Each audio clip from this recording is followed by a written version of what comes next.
Operation Barbarossa, the German invasion of the Soviet Union 1941.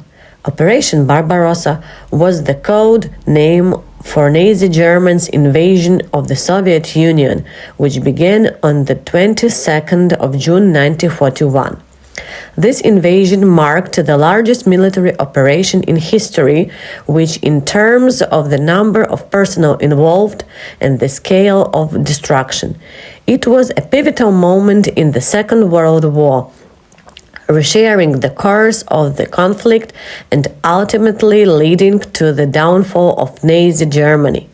The Eastern Front, where the operation took place, became the most brutal and catastrophic theater of the war, resulting in unprecedented loss of life and suffering.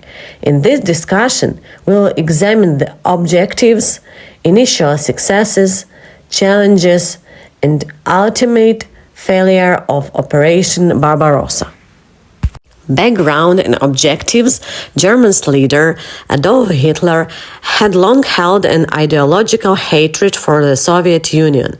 His views, outlined in his book Mein Kampf, were rooted in anti-Bolshevism and a belief in Lebensraum, or living space, which envisioned the expansion of Germany into Eastern Europe to provide land and resources for the German people. Hitler saw the Soviet Union as not only a political and ideological enemy, but also as an opportunity to exploit its vast natural resources, particularly oil, coal, and wheat. Additionally, he believed that the Soviet Union was weak and that a swift and decisive military campaign could bring it to its knees. Germany had already achieved stunning victories in Western Europe by 1940, defeating Poland, France, Belgium, the Netherlands, and Luxembourg in quick succession. Hitler's next target was the Soviet Union, and he intended to launch an overwhelming attack before Soviet leader Joseph Stalin could prepare. The primary objectives of Operation Barbarossa included military conquest, destroy the Soviet military forces in a blitzkrieg campaign. Political objectives, overthrow the Bolshevik government and replace it with a Nazi-controlled regime. Economic goals, secure the vast resources of the Soviet Union, especially in Ukraine and Caucasus region. Strategic goals, prevent Britain from gaining a powerful ally in the Soviet Union and ensure German dominance in Europe. Initial plans and strategy. Operation Barbarossa was meticulously planned by German military strategists. It was divided into three main army groups. Army Group North. Its goal was to march through the Baltic states and capture Leningrad. Army Group Center, the most powerful of the groups, it was tasked with the drive towards Moscow, the Soviet capital. Army Group South, its objective was to capture the economically vital Ukraine and then move toward the oil fields of the Caucasus. The Germans planned a rapid and overwhelming campaign using their highly effective tactic of blitzkrieg, lightning war, which had already succeeded in Western Europe. This involved the coordinated use of tanks, aircraft, and infantry to penetrate enemy lines and encircle Soviet forces, preventing them from organizing a coherent defense. The Germans anticipated that the Soviet military would collapse quickly, much like the Polish and French armies had done. The initial invasion force was massive, consisting of about 3 million German soldiers and their Axis allies, including troops from Italy, Hungary, Romania, Finland, and Slovakia. They were supported by more than 3,000 tanks, 2,500 aircraft, and thousands of artillery pieces. The sheer scale of the operation was unprecedented in military history. Initial successes from June to November 1941. The early stages of the invasion, the Germans made rapid progress. Stalin was caught off guard by the attack, despite warnings from British intelligence and even his own spies that an invasion was imminent. The Soviet military was in a state of disarray, having been weakened by Stalin's purges of the Red Army leadership in the late 1930s, which had removed many experienced officers. As a result, the Soviet forces were ill-prepared to face the German onslaught. Army Group North advanced quickly through the Baltic states, Lithuania, Latvia, and Estonia, reaching the outskirts of Leningrad, modern-day St. Petersburg, by early September. Army Group Center achieved stunning victories, encircling and destroying entire Soviet armies in massive battles, such as the Battle of Bialystok, Minsk, and the Battle of Smolensk. By early October, they were within striking distance of Moscow. Army Group South swept through Ukraine, capturing Kiev in September and securing a major victory at the Battle of Uman, where they encircled and annihilated Soviet forces. The Germans inflicted strategic losses of the Soviet military during these early months. By November 1941, millions of Soviet soldiers had been killed or captured, and vast stretches of Soviet territory had fallen into German hands. In the wake of these victories, Hitler declared that the Soviet Union was on the verge of collapse, and he believed that Moscow, the capital, would be captured before winter set in. Soviet resistance and challenges for the Germans. Despite their initial successes, the Germans faced several significant challenges as they advanced deeper into Soviet territory. The Soviet Union was far larger and more resilient than any of the countries Germany had previously conquered. The deeper the Germans pushed, the more difficult it became to maintain their momentum. Stalin's response. Stalin, initially shocked by the invasion, quickly recovered and mobilized the Soviet Union for a total war effort. Factories in the western parts of the Soviet Union were dismantled and relocated east of the Ural Mountains, out of the reach of German bombers, allowing the Soviets to continue producing tanks, planes, and weapons. Soviet reserves. The Soviet Union had vast manpower reserves. Even though millions of soldiers had been lost in the earliest months of the war, the Red Army was able to raise fresh troops from its immense population. Additionally, Stalin appealed to the patriotic sentiments of the Soviet people, framing the war as a struggle for survival against a brutal invader.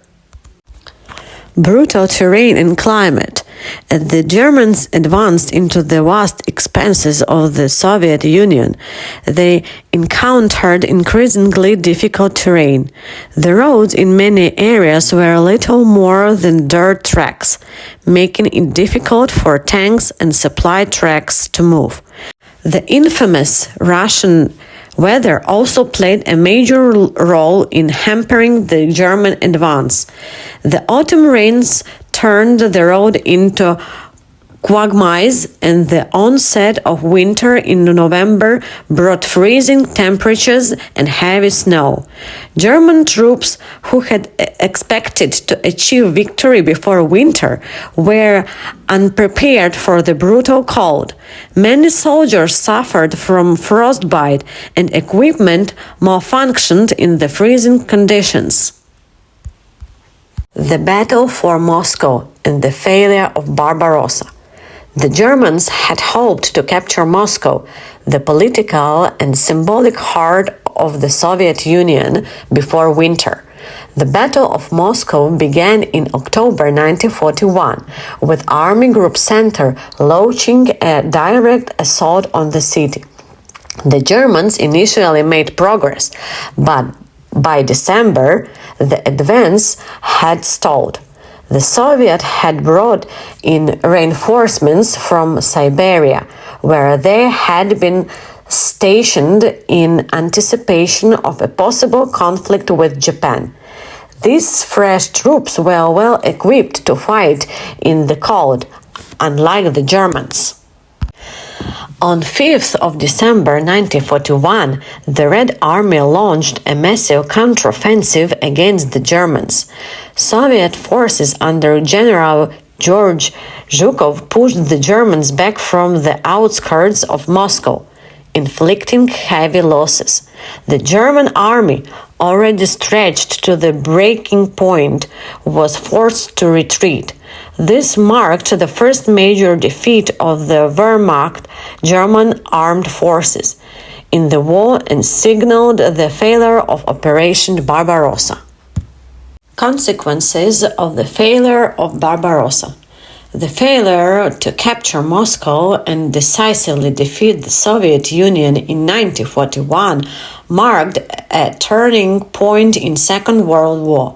Several key consequences emerged from a failed operation. A protracted war on the Eastern Front. Instead of the quick victory that Hitler had envisioned, Germany became bogged down in a long and brutal war of attrition of the Eastern Front. This drained German resources and manpower at an alarming rate. The Eastern Front would remain the primary theater of the war for Germany, consuming vast amount of its military strength. The Soviet Union's recovery. The Soviet Union, despite suffering enormous losses, managed to recover and rebuild its military capabilities. The failure of the German blitzkrieg gave the Soviets time to regroup and reorganize.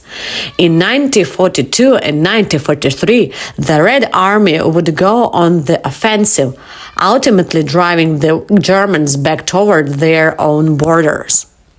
The entry of the United States into the war. In December 1941, just as the Germans were being pushed back from Moscow, Japan attacked Pearl Harbor, leading to the United States' entry into Second World War. Although the United States was not directly involved in the fighting on the Eastern Front, its material support for the Soviet Union through programs such as Lend-Lease played a significant role in helping the Soviet war effort. The Holocaust and Nazi atrocities.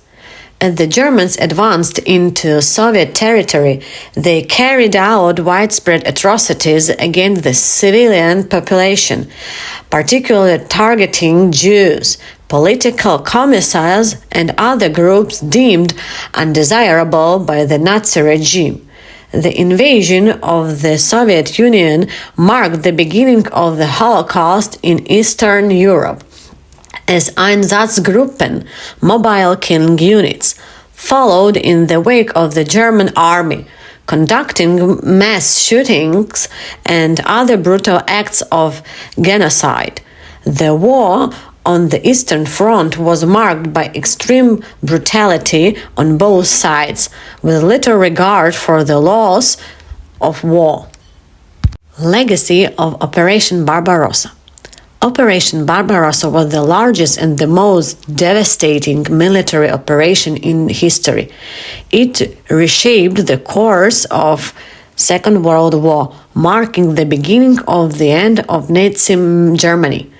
While initially successful, the operation ultimately failed due to a combination of factors: underestimating Soviet resilience, logistical challenges, the harsh Russian climate, and the sheer size of the Soviet Union. The failure of Barbarossa led to a prolonged and destructive conflict on the Eastern Front that would last until 1945. It also cemented the Soviet Union's role as one of the two superpowers that would emerge from the Second World War. The cost of the operation was immense. Millions of soldiers and civilians died. Cities and towns were destroyed, and vast regions of Eastern Europe were left in ruins. In the end, Operation Barbarossa was not just a military defeat for Nazi Germany. It was a failure of Hitler's grand strategy and a testament to the resilience of the Soviet Union and its people. It demonstrated the limits of German military power and set the stage for the eventual downfall of the Third Reich.